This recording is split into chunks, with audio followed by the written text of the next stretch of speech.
जी हाँ नाजरीन, welcome back. और अब इस पार्ट 2 में बात वहाँ से ही शुरू करते हैं जहाँ पार्ट 1 में हमने ख़त्म की।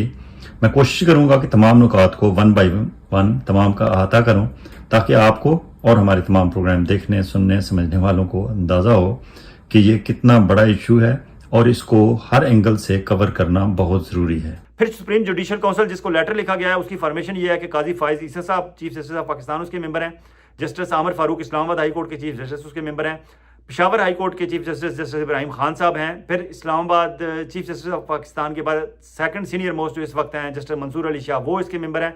और third senior most justice Munib Akhtar इसके मेंबर हैं। अब इन 5 में से आमिर फारूक साहब पे तो आप समझें कि वो तो अदम एतमाद है उन पे, ये जो लेटर है। बाकी 4 को डिसाइड करना होगा कि वो सुप्रीम जुडिशल काउंसिल के मेंबरान के तौर पर इसको आगे किस तरह बढ़ाते हैं। फिर इस पे देखना होगा कि बार काउंसिल्स जो हैं पाकिस्तान भर में और बार एसोसिएशन जो हैं वो किस तरह रिएक्ट करती हैं। हामिद खान साहब जो एक बड़ा ग्रुप है, हमारे लॉयर्स में 2 ग्रुप हैं, एक आसमान जहांगीर ग्रुप और हामिद खान ग्रुप साहब। हामिद खान ग्रुप जो है, आसमान जहांगीर ग्रुप का इमेज तो जनरली ये है कि वो कानून की हुक्मरानी की तरफ खड़े होते हैं, लेकिन फिल वक्त वो शायद हुकूमत की तरफ खड़े हैं, आजम नज़ीर तारड़ साहब और वो सारे लोग, तो शायद वो उस तरह खुल के ना आए। लेकिन उन्हें भी इस मौके पे देखना होगा कि वो आज तक प्रचार किसका करते रहे हैं, और आज जब कौम को उनकी ज़रूरत है कि वो खड़े हो जाएं हक और कानून के साथ, हक के साथ, आज वो खड़े होते हैं या नहीं होते। कम अज़ कम उनका भी लिबादा आज उतर जाएगा। हामिद खान साहब ने तो कह दिया है कि ये लेटर जो है जिन 6 जज साहबान ने लिखा है हम उनके साथ हैं और कौम पूरी उनके साथ है। फिर मीडिया का रवैया देखना पड़ेगा। मीडिया में हमारे 2 किस्म के ग्रुप, अफसोसनाक सूरत हाल है कि मीडिया में एक मुस्तकिल 2 ग्रुप्स बन चुके हैं। न्यूट्रल जो मीडिया पर्सन ढूंढने में के लिए आपको इंतहाई कोई ताकतवर मुहद्दब सा ढूंढना पड़ता है, जिससे आपको शायद कोई 1 2 3 4 मिल जाएं ऐसे न्यूट्रल जर्नलिस्ट जो बिला कमोकास दोनों तरफ तनकीद भी करते हों और अच्छे काम की दोनों तरफ तारीफ भी करते हों। अदरवाइज तो 2 ग्रुप बन चुके हैं। एक रातब खोर ग्रुप है जो हुक्मरानों के दस्तरखान से बची कुची हड्डियां और बचा कुचा खाना की उन पे नजर होती है, उन्हें रातब खोर ग्रुप कह लें, कि जो हर वक्त किसी न किसी के सामने कासा लेस बने खड़े होते हैं और उनकी नजर इल्तफात के मुंतजर होते हैं। उनमें से जो इस वक्त हुकूमती रातब खोर ग्रुप है, उन्होंने तो राइट अवे अपने ट्वीट एक्टिव कर दिए हैं और इन 6 जज साहबान के खिलाफ इल्ज़ाम तराशी शुरू कर दी है। अफसोस करना पड़ता है उनके रवैये पे कि अगर आपको पता था कि उनके खिलाफ ये मामलात हैं तो आज से पहले आप खामोश क्यों रहे। और आज अगर उन्होंने एक लेटर लिख दिया है तो उसके बाद आपका सारा ज़मीर जाग गया है और अब आपको उनके खिलाफ इल्ज़ाम तराशी शुरू हो गई है। आप उनको नंगा नहीं कर रहे, आप खुद नंगे हो रहे हैं। दूसरा ग्रुप जो है वो है, जिस तरह इमरान खान ने अपने ट्वीट में कहा है, इमरान खान ट्वीट पे बात करते हैं। दूसरा जो ग्रुप है जो इमरान खान को और इस तरह के इन जज साहबान को सपोर्ट कर रहा है, ये खुदाई खिदमतगार जर्नलिस्टों का ग्रुप है, जिनका बज़ाहिर कोई उन्हें फ़ायदा नुकसान नहीं है, लेकिन वो समझते हैं कि शायद ये 6 जज साहबान ने अच्छी बात की है, सही बात की है, या इमरान खान को अगर दीवार के साथ लगाया गया है या इमरान खान की पार्टी को दीवार के साथ लगाया गया है। हालांकि उन्हें यकीन है पूरा कि इमरान खान के पास अगर कभी ज़िंदगी में उन्हें मिलने का मौका मिला या पहले जब भी मिलते थे तो इमरान खान तो चाय भी नहीं पूछता था। अगर इमरान खान के स्टाफ में से कोई बंदा चाय पूछ देता था तो साथ चाय के साथ बिस्किट पेश नहीं किए जाते थे। तो इसलिए ये खुदाई खिदमतगार है, ये बगैर किसी लालच के उनको सपोर्ट कर रहा है। तो ये मीडिया में तो ये 2 ग्रुप हैं। अफसोसनाक सूरत हाल है। अवाम को खुद ही फैसला करना पड़ता है कि कौन सच बोल रहा है, कौन गलत बोल रहा है। अदरवाइज़ कोई इतना यकीन करने के लिए हमारा मीडिया इतना रिलायबल नहीं रहा इन दिनों। अफसोस है इस पर। फिर देखते हैं कि अवाम क्या कर रही है। अवाम 2-4 दिनों में डिसाइड करेगी। ये हमारे मीडिया की प्रेजेंटेशन आएगी, बार काउंसिल्स का रिएक्शन आएगा, पॉलिटिकल पार्टीज़ का रिएक्शन आएगा, फिर आपको सोशल मीडिया के जरिए अवाम का रिएक्शन नजर आएगा। लेकिन अब तक जो अवाम का रिएक्शन मुझे नजर आया है, जो मैंने देखा है सोशल मीडिया पे, अवाम की मेजॉरिटी इन 6 जज साहबान के साथ है और वो कह रहे हैं शाबाश, वेल डन, आपने सही किया है। आप जैसे जज साहबान की जजेस की हमें ज़रूरत है कि जो दबाव उन पर डाला गया था इस वक्त तक, अब तक अगर वो खामोश थे, अब भी अगर वो बोले हैं तो देर आयद दुरुस्त आयद, वो बिल्कुल सही आए हैं, उन्होंने ठीक निशानदेही की है और कौम डटी हुई, जिस तरह वो डटे हुए हैं कौम भी उनके साथ डट के खड़ी है। फिर सियासी जमातों का किरदार देखना पड़ेगा। सियासी जमातों का किरदार और लीडरान का किरदार भी अभी 1 2 3 4 दिनों में आपके सामने आ जाएगा। अब अगर अपोजिशन वालों ने महज अपोजिशन खेला तो वो भी ठीक नहीं होगा, और अगर हुकूमत वालों ने सिर्फ हुकूमत खेला तो वो भी ठीक नहीं होगा। हुकूमत में शामिल लोग शायद ये समझते हैं कि इन 6 जज साहबान ने ISI की तरफ इशारा किया है, तो अगर हमने इन्हें सपोर्ट किया तो पता नहीं ISI हमारे खिलाफ आ जाएगी। ISI ने अगर आपके खिलाफ कोई वैसे भी काम करना है तो उन्हें कोई रोक नहीं सकता। आपने खुद फैसला करना है कि आपने हक का साथ देना है या आपने अपनी कुर्सियां बचानी है। ये कुर्सियां कल इमरान खान के साथ नहीं रही, उससे पहले मियां नवाज शरीफ साहब के पास नहीं रही। हत्ता कि मियां नवाज शरीफ साहब तो लंदन से यहाँ तशरीफ़ ले आए, इलेक्शन से 2 दिन पहले उन्होंने अखबारात में फ्रंट पेज बुक कर लिए और वहाँ वज़ीर-ए-आज़म नवाज शरीफ के फैसला सुना दिया उन्होंने। लेकिन कौम ने फैसला उसके खिलाफ सुनाया, बल्कि कौम से ज़्यादा फॉर्म 47 वाली जो कार्रवाई थी वो शहबाज शरीफ साहब के हक में हुई। और इमरान खान इस वक्त NA-30 के लाले पड़े हुए हैं उन्हें, और मानसेरा से तो वो पहले ही हार चुके हैं। तो अगर आप उनको सपोर्ट करते रहें, जितना मर्जी है उनके कदमों में जाके बैठे रहें, आपको अगर इक़्तिदार नहीं मिलना तो नहीं मिलना, और अगर मिल जाना है तो बिल्कुल 2-4 हाथ आप इक़्तिदार से दूर होंगे तो आखिर में आपके साथ हाथ वही होगा जो नवाज शरीफ के साथ हुआ। इसलिए फ़ैसला सियासतदानों ने करना है कि उन्होंने पब्लिक की आवाज़ बनना है, इन जज साहिबान की आवाज़ बनना है और इनको तहफ़्फ़ुज़ देना है जो इंसाफ देने की कोशिश करते हैं आवाम को, या उन नामालूम अफराद के साथ खड़े होना है जो रात की तारीकी में जजेस को उठा लेते हैं, उनके रिश्तेदारों को उठा लेते हैं, उनको इलेक्ट्रिक शॉक लगाते हैं और उनकी गंदी वीडियोस बनाते हैं ताकि उनके जज साहब, उनके अजीज़ रिश्तेदार जज साहबान को ब्लैकमेल किया जाए और अपनी मर्ज़ी के फ़ैसले लिए जाएँ। ये फ़ैसला अवाम ने करना है, सियासतदानों ने करना है, हमारी सियासी लीडरशिप ने करना है। जहाँ तक अपोजिशन की बात है, इस वक्त अपोजिशन तो सिर्फ इमरान खान ही है, बाकी पॉलिटिकल पार्टीज़ तो अगर अपोजिशन में हैं भी तो नाम की हैं, लेकिन खुल खुला के अपोजिशन अगर कर रही है तो वो पाकिस्तान तहरीक इंसाफ कर रही है और इमरान खान कर रहा है। इमरान खान का जो ट्विटर अकाउंट है वो 8 फरवरी के बाद तकरीबन बड़ा स्लो जा रहा था, डॉर्मेंट था, लेकिन ये जो अभी लेटर सामने आया है उसके बाद इमरान खान का ट्विटर अकाउंट जिसके मिलियंस में फॉलोअर्स हैं वो एक्टिव हो गया है और उस पे इमरान खान की तरफ से ये स्टेटमेंट दी गई है कि ये तहरीक इंसाफ का 27 साला जद्दोजहद का समर उन्होंने इसे करार दिया है। उन्होंने कहा हम इंसाफ के लिए जद्दोजहद कर रहे थे, हमारी पॉलिटिकल पार्टी का नाम ही तहरीक इंसाफ है, हम 27 साल से जद्दोजहद कर रहे थे और आज जो इन जज साहबान ने लेटर लिख के हक की आवाज़ बुलंद की है ये बेसिकली हमारी अचीवमेंट है और पाकिस्तान की आवाम की अचीवमेंट है। तो इससे लगता है कि मेन अपोजिशन पार्टी तो इन जज साहबान के साथ खड़ी हो गई। अगर वो खड़ी हो गई तो आप कह सकते हैं कि पाकिस्तान की आवाम की मेजॉरिटी उनके साथ खड़ी हो गई। फिर हुकूमत को देखते हैं। हुकूमत के 2 रवैये हो सकते हैं, एक तो ये कि वो ज़िम्मेदाराना बिहेव करे और दूसरा गैर ज़िम्मेदाराना। ज़िम्मेदाराना बिहेव ये होगा कि वो इतना इसमें उलझने की कोशिश की बजाय खामोशी से बैक सीट पे बैठ के देखें कि काजी फ़ाइज़ ईसा साहब और उनकी सुप्रीम जुडिशल काउंसिल क्या करती है, और अगर हुकूमत से वो मशवरा मांगेंगे तो वो उन्हें अपना साहिब मशवरा दे दें। लेकिन अगर वो जज्बाती हो के फौरी तौर पर ISI को जिन पे इल्ज़ाम लगाया गया है या हमारे मुख्तदर हलकों को या इस्टेब्लिशमेंट को जिनकी तरफ इल्ज़ाम लगाया गया, अगर उन्हें बचाने के लिए हुकूमत आगे कूदेगी तो मेरे ख्याल में हुकूमत यहाँ बहुत कमज़ोर विकेट पे है। वक्ती तौर पर शायद फॉर्म 45, 47 इन मामलात में कोई 2, 4, 6 जज उन्हें बचा लें, लेकिन कब तक, ये ज़्यादा देर नहीं चलेगा क्योंकि आगे चलते हैं इंटरनेशनली इस मामले पे क्या हो रहा है। गैर ज़िम्मेदाराना रवैया अब तक हुकूमत के कुछ हलकों की तरफ से देखा गया है, स्पेशली वो जर्नलिस्ट जो बिल्कुल हुकूमत की गोद में बैठे हुए हैं या बैठी हुई हैं ख़वातीन जर्नलिस्ट, उन्होंने राइट अवे अपने ट्विटर अकाउंट्स पे अटैक करना शुरू कर दिया है इन जज साहबान पे। ये गैर ज़िम्मेदाराना रवैया है कि आपने बिल्कुल 4 घंटे भी इंतज़ार नहीं किया और राइट अवे आपने अटैक करना शुरू कर दिया इन जज साहबान पे। हालांकि इनमें से जस्टिस मोहसिन अख्तर कियानी हों, तारिक महमूद जहांगीरी हों, बाबर सत्तार हों, अरबाब मोहम्मद ताहिर हों, समन रिफत हों या जस्टिस इजाज़ इसहाक हों, इन सब का जितना कैरियर है, जो कुछ इनका रवैया है, वो इस्लामाबाद हाई कोर्ट को कवर करने वाले जज रिपोर्टर्स बताते हैं कि बहुत मिसाली है इनका रवैया। और वो इन्होंने जितनी बातें की हैं इस लेटर में जो लिखी है, एक एक लफ्ज़ ऑलमोस्ट सच है। 100% सच नहीं है तो ऑलमोस्ट सच ज़रूर है। 90% की गारंटी तो हर रिपोर्टर दे रहा है। 10% पे आप डिस्कस कर सकते हैं, बहस कर सकते हैं, और वो भी 10% पे डिटेल में जब बहस की जाए या कहीं किसी जगह इसकी हियरिंग हुई तो यकीनन ये 6 जज साहबान जीत जाएंगे। उनके मुखालिफ ISI जिनकी तरफ इशारा किया गया है, या उनको बचाने के लिए अगर आमिर फारूक या काजी फ़ाइज़ ईसा या कोई XYZ सामने आके उनकी हेल्प की कोशिश भी करता है तो वो शायद उनकी मदद ना कर सकें। क्यों? कि उनकी बात में वज़न नहीं है। इन 6 जज साहबान की बात में वज़न है। उन्होंने डॉक्यूमेंट्री प्रूफ एविडेंसेस दिए हैं उन्होंने। फिर बात करते हैं कि आलमी मीडिया और अमेरिकन स्टेट डिपार्टमेंट इस पर क्या कर रहा है। आलमी मीडिया तो आज से आप देखेंगे कि आलमी मीडिया जज साहबान के हक़ में बोलेगा, ISI के हक़ में नहीं बोलेगा, क्योंकि दुनिया की कोई भी ताकत, कोई जमहूरी मुल्क, कोई जमहूरी मुआशरा सपोर्ट नहीं कर सकता कि इंटेलिजेंस एजेंसीज़ के लोग रात की तारीकी में जज साहबान के घर जाएँ, उनके अजीज़ों रिश्तेदारों को अगवा करें और फिर उनको ब्लैकमेल करें और अपनी मर्जी के फ़ैसले लें। या जिस तरह एक और इंसिडेंट बताया गया कि इस्लामाबाद हाई कोर्ट के एक जज साहब अपने एक नई रिहाइशगाह पे जब गए, सरकारी रिहाइशगाह थी, वहाँ जब वो शिफ्ट हुए तो उन्होंने देखा कि वहाँ उनके लिविंग रूम में कैमरास लगे हुए थे और वहाँ से रिकॉर्डिंग की जा रही थी। और फिर जब वो मास्टर बेडरूम में गए तो वहाँ भी कैमरास लगे हुए थे और वहाँ से सिम कार्ड भी उन्हें मिले और ऑडियो वीडियो उनकी फैमिली की और उनकी अपनी ज़ाती गुफ्तगू भी कहीं रिकॉर्डिंग होके कहीं ट्रांसमिट हो रही थी। तो इस तरह के इल्ज़ाम अगर उन्होंने लगाए हैं तो इसका कोई भी दुनिया में कोई भी महज़ब माशरा इसको सपोर्ट नहीं कर सकता।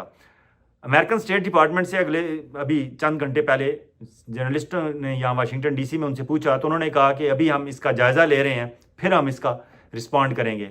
जायज़ा लेंगे तो जब जायज़ा लेंगे, डिटेल में जाएंगे, तो मैं नहीं समझता कि वो इस्टेब्लिशमेंट को सपोर्ट करेंगे, वो इन जज साहबान को ही सपोर्ट करेंगे। इसलिए वहाँ से भी कोई अच्छी खबर नहीं आनी। फिर देखते हैं कि एस्टैब्लिशमेंट, सबसे अहम तरीन इस वक्त मोरा एस्टैब्लिशमेंट है। एस्टैब्लिशमेंट किस तरह रिएक्ट करेगी, वो क्या करेगी। एस्टैब्लिशमेंट की तरफ तो उंगली सीधी सीधी चली गई, उनकी तरफ इशारा कर दिया गया कि ये लोग हैं जो हमें दबाव में लाते थे। अब हमारी एस्टैब्लिशमेंट पे इल्ज़ाम लगा है डीजी आईएसआई पे और आईएसआई वालों पे। अब उनके डीजी जो हैं जनरल नदीम अंजम साहब, जो पहले ही तो उसी पे एक्सटेंशन पे चल रहे हैं और बताने वाले बताते हैं कि वहाँ भी दो ग्रुप बने हुए हैं, कोई नदीम अंजम साहब को सपोर्ट कर रहा है और कोई chief of army staff Asim Munir साहब को सपोर्ट कर रहा है। हालांकि हमारी मिलिट्री एस्टैब्लिशमेंट में, हमारी आर्मी में इस तरह की ग्रुपिंग नहीं होनी चाहिए और ना इस तरह की ग्रुपिंग को हवा दी जानी चाहिए। लेकिन अगर इल्ज़ामात हैं तो अब तक DGISPR ने सामने आके इस पर बात भी नहीं की, कम अज़ कम उन लोगों को स्नब नहीं किया जो इस तरह की रिफ्ट की बात करते हैं। अगर है या नहीं है, हर दो सूरतों में इस इल्ज़ाम के नतीजे में तो DGISI को प्रेस कॉन्फ्रेंस करनी चाहिए, क्योंकि इससे पहले हमारी हिस्ट्री में DGISI अहम मुल्की मामलात पे प्रेस कॉन्फ्रेंसें नहीं करते थे। लेकिन जब अरशद शरीफ के कत्ल की अफवाहें और उस तरह की बातें आई सामने और इल्ज़ाम इस तरफ आया, बराह रास्त इल्ज़ाम किसी ने नहीं लगाया, लेकिन शुबा जाहिर किया गया कि शायद अरशद शरीफ को कीनिया में कत्ल करवाने के पीछे हमारी इंटेलिजेंस एजेंसीज़ का या हमारे इदारों का मुबैना तौर पर हाथ है, तो DGISI ने आनन फनन प्रेस कॉन्फ्रेंस कर दी। लोग हैरान थे कि आज तक DGISI पब्लिक के सामने नहीं आए और ये चीफ स्पाई मास्टर हैं पाकिस्तान के, और दुनिया भर में चीफ स्पाई मास्टर हो या आम सा कोई स्पाई मास्टर हो या स्पाइंग एजेंट हो, वो अपने आप को डिस्क्लोज नहीं करता, पब्लिक के सामने नहीं लाते। ये DGISI क्यों आ गए हैं और इतने बुखलाए हुए क्यों हैं, पसीने में शराबूर हैं। और उन्होंने साथ DGISPR भी उनके साथ बैठे हुए थे, जनरल बाबर इफ्तिखार थे उस वक्त DGISPR, वो भी साथ बैठे हुए थे। लेकिन हर मुश्किल सवाल का जवाब बाबर इफ्तिखार साहब खुद नहीं दे रहे थे, वो DGISI की तरफ डिफ्लेक्ट कर देते थे, वो जिम्मेदारी उस तरह लेने के लिए तैयार नहीं थे। लेकिन DGISI जनरल नदीम अंजम साहब ने वो प्रेस कॉन्फ्रेंस की और उन्होंने उन तमाम इल्ज़ामात को डिनाई किया। इससे ये एक प्रेसिडेंट सेट हो गया कि जब भी ISI की तरफ कोई बंदा शक शुबे का इजहार करेगा तो DGISI आके प्रेस कॉन्फ्रेंस करेंगे और अपनी पोजीशन वाजे करेंगे। शक शुबे पे अगर आप प्रेस कॉन्फ्रेंस कर सकते हैं तो इस लेटर में तो शक शुबा नहीं, इसमें तो यकीन से कहा गया है कि ये आपका इदारा है जो सब कुछ कर रहा है और पाकिस्तान की आला तरीन अदलिया के साथ कर रहा है। तो अब DGISI जनरल नदीम अंजम साहब को चाहिए कि वो प्रेस कॉन्फ्रेंस करें और आके वजाहत करें, पैरा वाइज वजाहत करें और सेंटेंस वाइज वजाहत करें कि कौन सी बात कितनी ठीक है, कितनी गलत है और इस सिलसिले में आपने क्या तहकीकात की हैं और जो लोग मुलव्वस थे इसमें उनके खिलाफ क्या इक़दाम आपने उठाए हैं। और अगर आप समझते हैं कि आप नाकाम हो चुके हैं बतौर इदारा और अगर आप समझते हैं कि ये आपकी नाकामी है तो आपको रिज़ाइन भी करना चाहिए, बड़े दिल का मुजाहरा करना चाहिए। वैसे भी आप 2, 4, 6 महीने बाद आपकी एक्सटेंशन जो 1 साल की आपको मिली है वो ख़त्म हो ही जानी है, तो इज़्ज़त से जाएंगे तो बेहतर रहेगा। वैसे तो आपने जाना ही है, तो ये सबसे इंपॉर्टेंट ये है।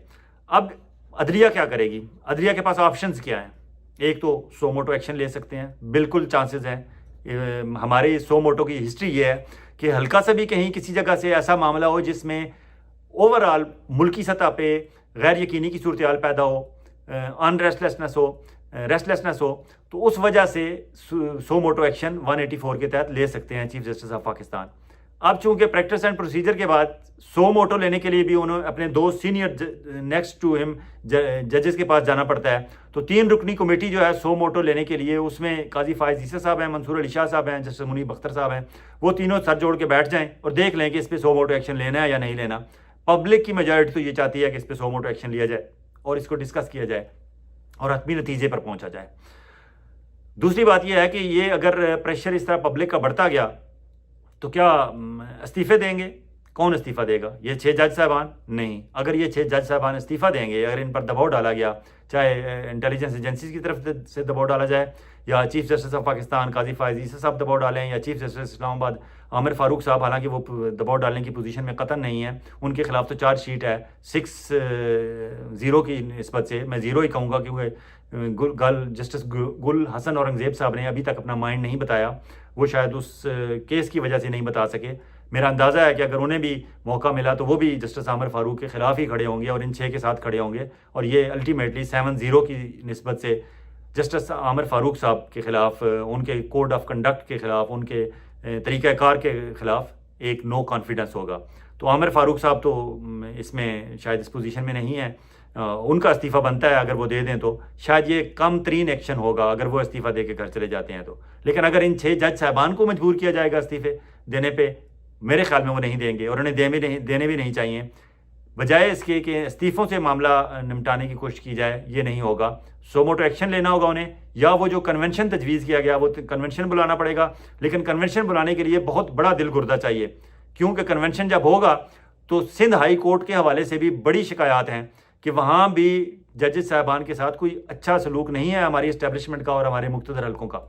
फिर पेशावर हाई कोर्ट के हवाले से भी कोई अच्छी खबरें नहीं हैं, और लाहौर हाई कोर्ट की तो आपने कहानी सुनी हुई होगी, इससे पहले 2-3 जज साहबान रिज़ाइन कर चुके हैं, और most recently justice Shahid Akhtar Khan साहब, शायद जमील अख्तर खान शायद उनका नाम है, उन्होंने जो रिज़ाइन किया और उसमें उन्होंने जो अल्लामा इकबाल के शेर लिखे थे और पूरा वाक़या बयान किया था, और उन्होंने बाद में भी कहा कि मैं हर फोरम पे आके बताने के लिए तैयार हूँ कि मैं किस शदीद ज़हनी दबाव का शिकार था और मैं ये रिज़ाइन कर रहा हूँ। तो इसलिए Lahore high court, Sindh high court या पेशावर हाई कोर्ट, बलूचिस्तान का कोई खबर ऐसी नहीं आई। लेकिन जब 3 हाई कोर्ट्स और चौथी इस्लामाबाद हाई कोर्ट अगर इस तरह की बात कर रही है, तो किस तरह हो सकता है कि बलूचिस्तान हाई कोर्ट इस तरह के दबाव से बची हुई हो। तो देखें क्या होता है, सूरत हाल 2-3 दिन में वाज़ेह हो जाएगी, लेकिन दिल गुर्दा बड़ा करना पड़ेगा इन हमारे अदलिया के चीफ जस्टिस साहबान को।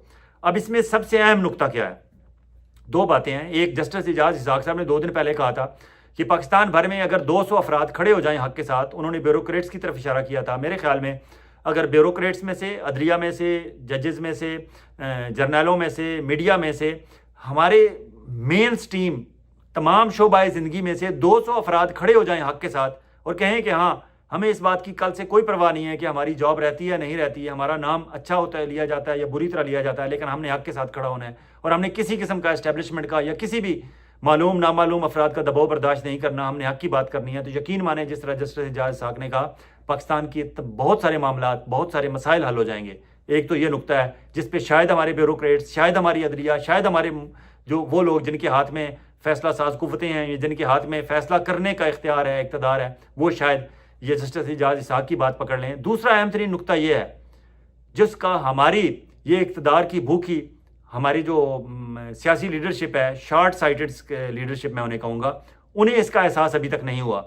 इन जज साहबान को तो इस बात का एहसास हो गया है कि अगर हम इकट्ठे ना हुए और इकट्ठे होकर हमने कोई आवाज़ अपनी बुलंद ना की, तो ये जो हमारी मुक्तदरा है, हमारी जो इंटेलिजेंस एजेंसीज़ हैं, हमारे जो इदारे हैं, ये एक एक करके लोगों को अगवा करते रहेंगे, उन्हें या उनके अजीज़ व अकारब को, उनको इस तरह के इलेक्ट्रिक शॉक्स लगाए जाते रहेंगे, उनकी वीडियोज़ बनाई जाती रहेंगी और एक एक कर को कमज़ोर किया जाता रहेगा बट ओवरऑल उस इदारे को।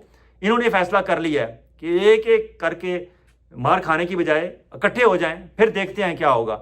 अगर यही फैसला हमारी सियासतदान और हमारी लीडरशिप कर ले, हमारी पॉलिटिकल पार्टीज़ कर लें कि एक एक करके, और उन्होंने देखा अपनी मोस्ट रिसेंट हिस्ट्री में कि जब उन्हें नवाज शरीफ पसंद नहीं आया तो उसके खिलाफ साजिश की और इमरान खान को ले आए, और जब इमरान खान पसंद नहीं आया तो इमरान खान के खिलाफ साजिश की और फिर शहबाज शरीफ को ले आए, और कल का कोई पता नहीं कल किसको ले आए।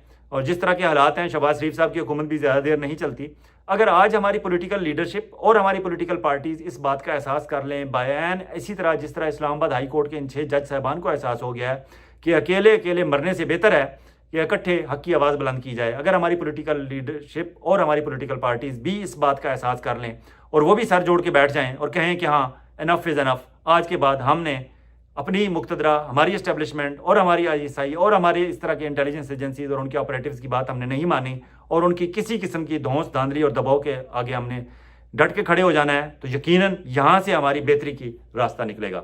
अपना और अपने गिरदोनवा के लोगों का इसी तरह ख्याल रखिएगा जिस तरह आप चाहते हैं कि आपका ख्याल रखा जाए। बहुत जल्द एक और विला के साथ आपकी खिदमत में हाजिर होंगे। खुदा हाफिज़।